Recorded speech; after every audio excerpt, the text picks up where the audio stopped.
وهو أن لدينا ناس يقولون إن عبد الله أبا محمد صلى الله عليه وسلم هو للنار، وناس يقولون لا بل هو للجنة لأنه أبو نبي. أفيدونا جزاكم الله خيرا، وهل علي إثم في هذا السؤال؟ وإذا كان علي إثم فهل له كفارة؟ أفيدونا جزاكم الله خير ودمتم. إن أبا النبي صلى الله عليه وسلم مات على الكفر وهو في النار، كما ثبت في الصحيح أن رجلا جاء إلى النبي عليه الصلاة والسلام فقال: يا رسول الله أين أبي؟ قال: أبوك في النار. فلما انصرف دعاه النبي عليه الصلاة والسلام فقال له أبي وأبوك في النار. نعم. وهذا نص في الحديث عن النبي صلى الله عليه وسلم. نعم. وعلى هذا فيكون أبو النبي صلى الله عليه وسلم كغيره من الكفار يكون في النار. نعم. نعم. النبي صلى الله عليه وسلم سئل عن والديه فأخبر أنهما في النار. نعم. طب أنا عايز نص الحديث عن الشيخ لو سمحت. الرجل قال: أين أبي؟ قال: في النار. قال: وأين أبوك؟ قال: أبي وأباك في النار. قال رسول الله صلى الله عليه وسلم: استأذنت ربي أن أزور قبر أمي فأذن لي، واستأذنته أن أستغفر لها فلم يأذن لي أي لم يأذن ربنا عز وجل لنبيه ومصطفى عليه الصلاة والسلام أن يستغفر لأمه. أن رجلا أتى رسول الله عليه الصلاة والسلام فقال: يا رسول الله أين أبي؟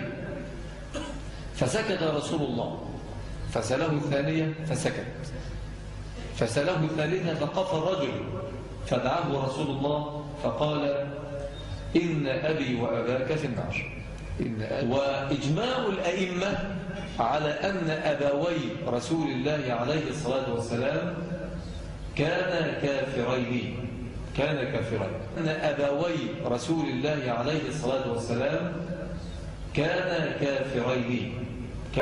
فإن من المعلوم عند أهل العلم، وهذا شبه إجماع كما نقل ذلك ابن حزم وغيره، أن أبوي النبي صلى الله عليه وسلم في النار.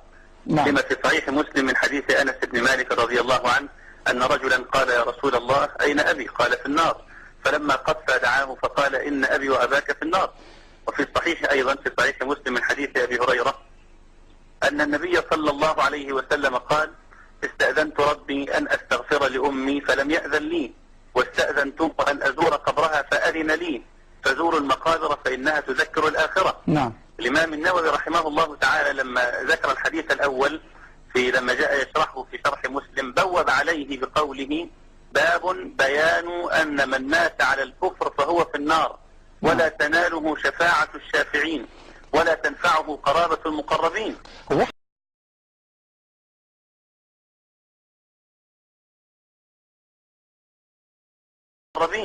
احنا هنقعد نلعب على عواطف الناس؟ يعني ما تداير أبو نبي الله إبراهيم كان مشركا، وابن نبي الله نوح كان مشركا، وعم النبي أبو طالب كان مشركا. إيه المشكل؟ المشكل فين يعني؟ ولذلك النهاردة الناس اللي بتقول لك أصل دول ماتوا قبل الرسالة. طب وقبل الرسالة كان النبي إيه صلى الله عليه وسلم؟ يعني قبل أن يبعث ويكون محمد رسول الله عليه الصلاة والسلام كان على أي ملة؟ عشان نتحجج بهذا الكلام الفارغ. قبل أن يبعث ويكون محمد رسول الله عليه الصلاة والسلام كان على أي ملة؟ عشان نتحجج بهذا الكلام الفارغ.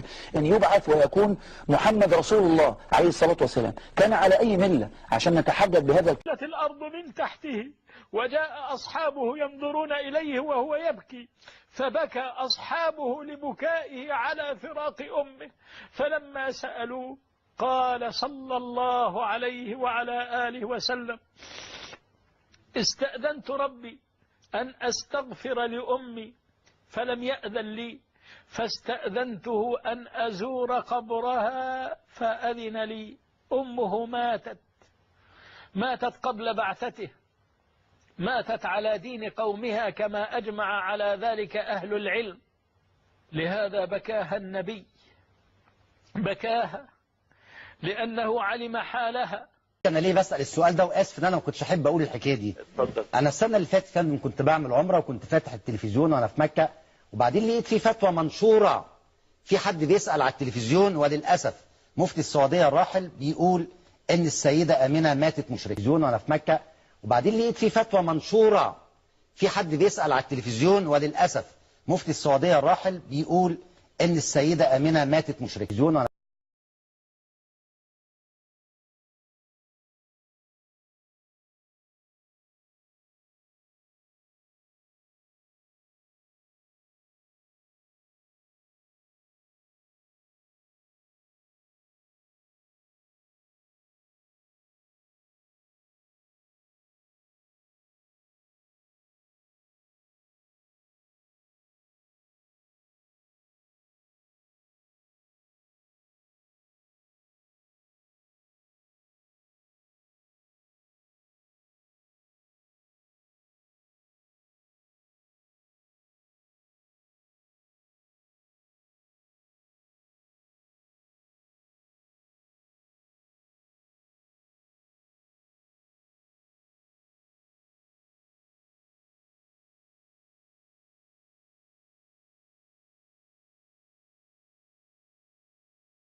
عرض قضية كثر فيها الجدل إلى الآن.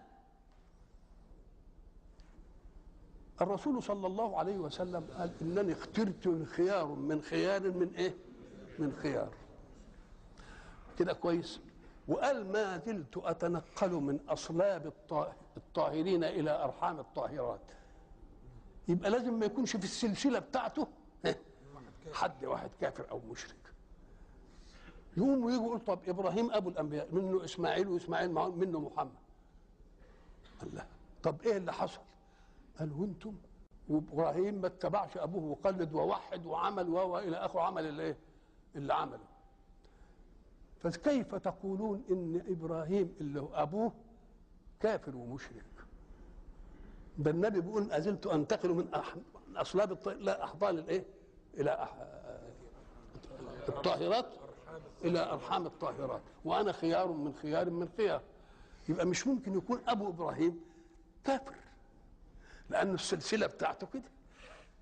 ويقول الرسول لو انقسمت المسائل قسمين أنا في خير القسمين، أروح في خير القسمين. يبقى ده كلام عايز تحقيق. يقولوا يا شيخ ما هو ربنا قال وإذ قال إبراهيم لأبيه إيه؟ آزر. يبقى أبوه آزر مشرك وعمال بيجادله. قلنا له خدوا بالكم بقى من الاداء القراني. كلمه اذ قال لابيه وردت 8 مرات في القران.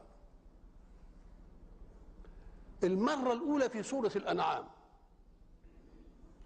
والمره الاخيره في سوره الممتحنه. ما وسطش بينهم الا حكايه يوسف، اذ قال يوسف لابيه بس، انما ال8 بتاعت ابراهيم وابوه. سورة الأنعام قبل الصور دي كلها، فكأن الله في أول القرآن حسم في قضية إبراهيم وقضية أبوه. قال إبراهيم لأبيه آزر، والباقي ما جابش كلمة أبوه آزر، كله لأبيه يعني اللي عرفته. يبقى سورة الأنعام دي الأول، وبعدين آية التوبة إلى الممتحنة كلها لأبيه دون آزر. وفي سورة الأنعام لأبيه آزر. إذن أول سورة في القرآن ربنا حل المسألة. قال إبراهيم لأبيه، بس هو أبوه آزر. يبقى لازم تعرف إنه عمه مش أبوه. ليه؟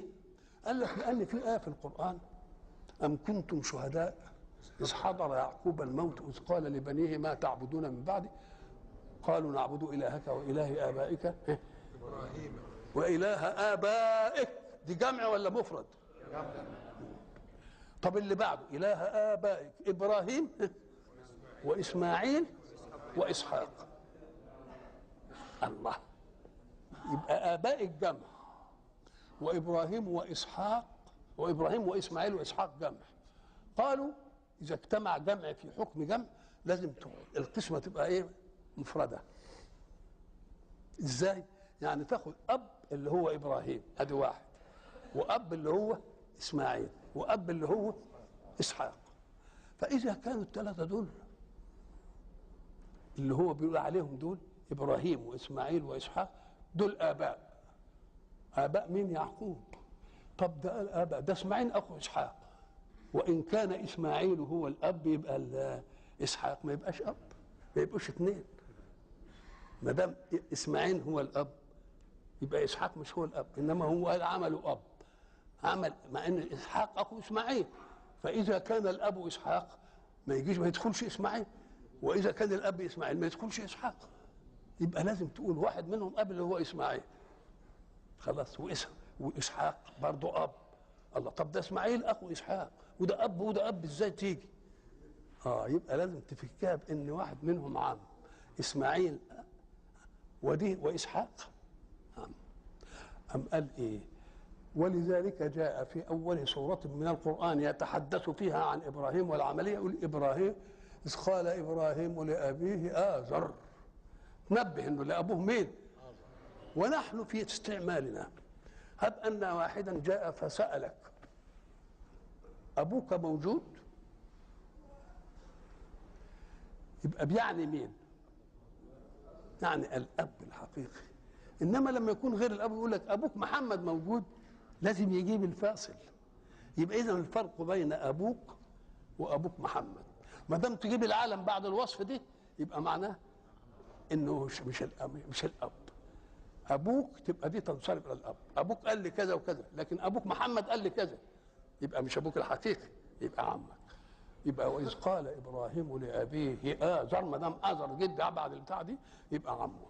وبعد ذلك ننفي ان الرسول دخل في صلبه ايه؟ مشركين او كافرين. هم 8 ايات، واحده آزر والسبعه من غير آزر. ومن العجيب ان اللي بتاع آزر اول ايه في الانعام والباقي فيها كلها في ابيه. يبقى عرفنا الاول الحقيقه دي، وبعدين يقول ابيه، يبقى معرفنا ان ابوه مين؟ ابوه